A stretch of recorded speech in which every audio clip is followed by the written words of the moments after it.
तो 3 हफ्ते की नौकरी ने 19 साल की अंकिता की जान ले ली। वो जिस रिजॉर्ट में काम कर रही थी वो कोई रिजॉर्ट नहीं था, बल्कि एक दलदल था जिसमें अंकिता लगातार धंसती चली जा रही थी। जो रिजॉर्ट का मालिक था वो अंकिता पर गंदी नजर रखता था और जो रिजॉर्ट का मैनेजर था वो उस पर गलत काम करने का लगातार दबाव बना रहा था। इन सारी बातों का खुलासा एक व्हाट्सएप चैट के जरिए हुआ है। उन व्हाट्सएप चैट्स ने कई और राज खोले हैं। क्या है वो राज, इस रिपोर्ट में देखिए। ये वही तारीख है जिस दिन अंकिता ने वनस्त्रा रिसोर्ट में रिसेप्शनिस्ट के तौर पर काम करना शुरू किया था। ज्वाइनिंग के वक्त अंकिता को 10,000 की सैलरी और रिसोर्ट में एक कमरा ऑफर किया गया था, लेकिन अफसोस की बात यह अंकिता 1 महीने भी रिसोर्ट में सही तरह से काम नहीं कर पाई और मात्र 21 दिनों में ही उसकी हत्या कर दी गई। 19 साल की अंकिता ने इंटरमीडिएट तक पढ़ाई पूरी की थी और कॉलेज जाने की चाहत उसके मन में थी, लेकिन परिवार के हालात उसकी चाहत पर भारी थे। पिता की नौकरी छूटने के बाद अंकिता ने बीते महीने के आखिर में यह फैसला किया कि वो कुछ काम करके अपने परिवार को सपोर्ट करेगी और इसलिए उसने एक रिसोर्ट में रिसेप्शनिस्ट के तौर पर काम शुरू किया। उसे क्या पता था ये नौकरी उसके गले का फंदा बन जाएगी।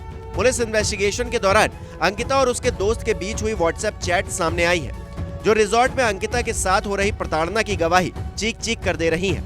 दरअसल अंकिता ने जब रिसोर्ट ज्वाइन किया तो उसे यहाँ रहने के लिए एक अलग से कमरा भी दिया गया, लेकिन धीरे धीरे पुलकित आर्य की नियत अंकिता पर खराब होने लगी।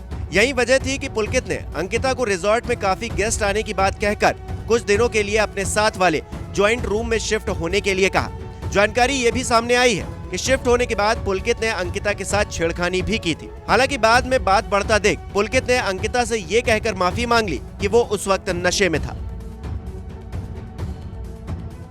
इन सबसे बड़ी एक और समस्या थी जो बाद में अंकिता की जिंदगी का जंजाल बन गई थी, और वो था अंकिता पर गलत काम करने का प्रेशर।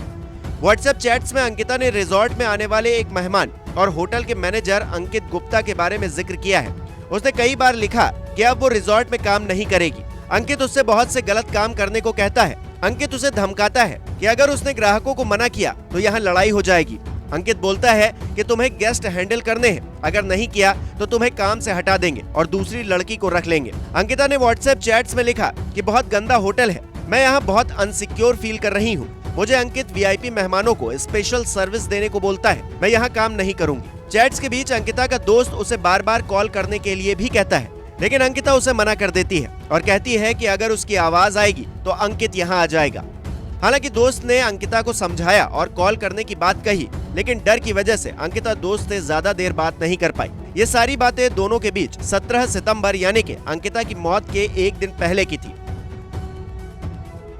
अंकिता हत्याकांड में आगे की कहानी पुलिस बताते हुए कहती है कि आरोपियों ने बताया है कि 18 सितंबर की शाम पुलकित और अंकिता रिसोर्ट में थे। तब उनमें किसी बात को लेकर झगड़ा हो गया। फिर पुलकित ने अंकित और सौरभ से कहा कि अंकिता गुस्से में है, इसे लेकर ऋषिकेश चलते हैं, जिसके बाद वो तीनों अलग अलग गाड़ियों से ऋषिकेश के लिए निकले। तीनों बैराज होते हुए एम्स के पास पहुंचे। इस बीच उन्होंने रास्ते में शराब भी पी। इसी दौरान अंकिता धमकी देने लगी कि वो सभी को ये बता देगी कि पुलकित उस पर ग्राहकों के साथ फिजिकल होने का दबाव बनाता है। ये कहते हुए अंकिता ने पुलकित का मोबाइल भी नहर में फेंक दिया। इस बीच दोनों में हाथापाई शुरू हो गई और तीनों ने गुस्से में आकर अंकिता को नहर में धक्का दे दिया।